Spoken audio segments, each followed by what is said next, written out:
Hey, Xiaomi here. So today's video is going to be my top 5 fandoms. Now these fandoms, you can take them from a TV series, a movie, or a book. Now, I am going to say something before. Now, I hope this isn't bad. I couldn't film this video last Wednesday, which was supposed to go up, just because I was coughing too much and I couldn't barely speak or utter a word. And since I'm not going to be able to do this Wednesday's top 5 because it's basically your favorite self-published books, I have no self-published books. So since I'm skipping that week, I hope, you know, putting last week's this week isn't going to be something bad. I hope not. Honestly, I'm so sorry. I really am. But I decided to do this video just because it compelled me so much, honestly, and I just really wanted to get into it. Now, I was going to put on my list like Marvel Agents of S.H.I.E.L.D., The Arrow, The Flash, which I love The Flash. I was going to put Charmed, Supernatural, The Lord of the Rings, or The Walking Dead even. But I said, you know what? No, I'm just going to put those top 5 that are like on my list and that I'm like a die-hard core fan. Like, you know, I'm still to this day looking up things on them, and that's what I wanted to do because, you know, I am compelled to every single one of these 5 that I'm gonna mention. So without further ado, let's get into this. Number 5 is a movie that just blew my mind when I saw it, and I'm talking about The Matrix.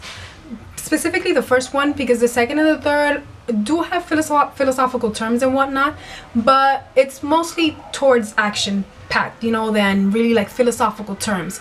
And The Matrix to me was just mind-blowing. It was one of the smartest movies ever made, in my opinion, right?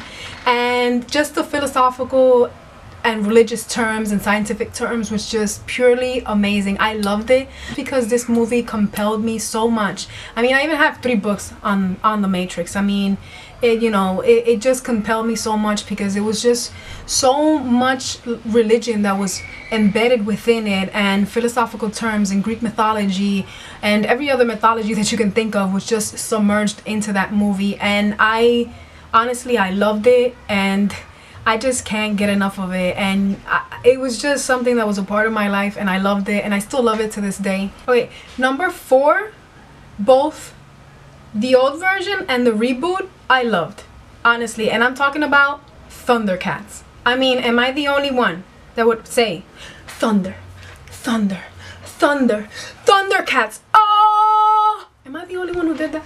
I don't think I am. I mean, I would always think that I was Cheetara. Honestly, it was just, I love these characters, the old ones. I used to see them all the time when I was a teenager. And the new ones, the reboot, I gave it a chance, and I fell for them, honestly. I loved them. But Thundercats is something that I hold really dear to my heart.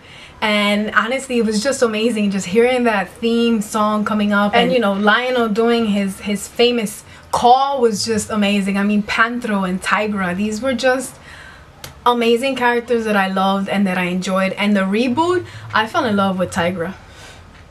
Platonic loves, but you know, it happens, right? It happens to all of us. But it was a series that was dear to my heart, and I honestly loved it to the end, and I still love it to this day. So it's something that I'm always, you know, constantly looking up.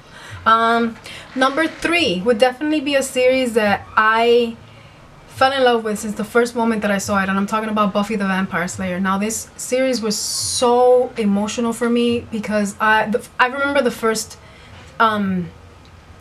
episode ever, and I was just compelled to it. And Angel, I do love Angel, but you know, Buffy is more like that hardcore fandom of mine because I just loved it, and I submerged myself into it, and like watching her grow throughout every season, and just watching her battle through all these things that she had to battle, which was basically, you know, like regular teenagers battling through everything. And that was something that was just so amazing to read about, to watch. And I'm compelled to it. I really want to get into the graphic novels, but there's so many, I'm really behind on them.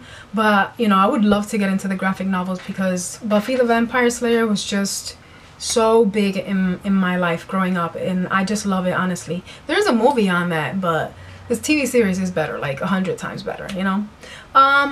Number 2 would definitely be something that I love, honestly. I love the world that was created, and I can't get enough of it, and that's Avatar: The Last Airbender. With The Legend of Korra, I do love The Legend of Korra, but Avatar: The Last Airbender, that cemented, you know, what Avatar and The Last Airbender is all about, was just pure amazingness. I love it. It was beautiful. It was brightly done. I envisioned myself in that world so many times that it was just amazing. I always thought I was like the Avatar or like an earthbender, you know, with metal bending powers, you know, like Toph. But honestly, this was a series that just grew in my heart, and The Legend of Korra I do love. I do have a lot of problems with it. I'm with the graphic novels, so up to date. I think I'm behind in Smoke and Bone, or Shadow and Smoke, or Smoke and Shadow. I think it's Smoke and Shadow. But anyways, I'm behind on that one, but you know, I will get up to date. I will get up to date. My number one pick is definitely the one series that got me into reading again and made me love reading so much more, and I'm talking about The Mortal Instruments with The Infernal Devices. I love Cassandra Clare. I love her writings, and I love everything that has to do with Shadowhunters, and this is just something that's dear to my heart. I love it. I can't get enough of it, and Infernal Devices were amazing, and The Mortal Instruments was just beautifully written, and I loved it, and I fell in love with it, and everything about it is just beautiful. I mean, honestly, who doesn't want to be a Shadowhunter? I mean, I do. Hopefully, you know, I do.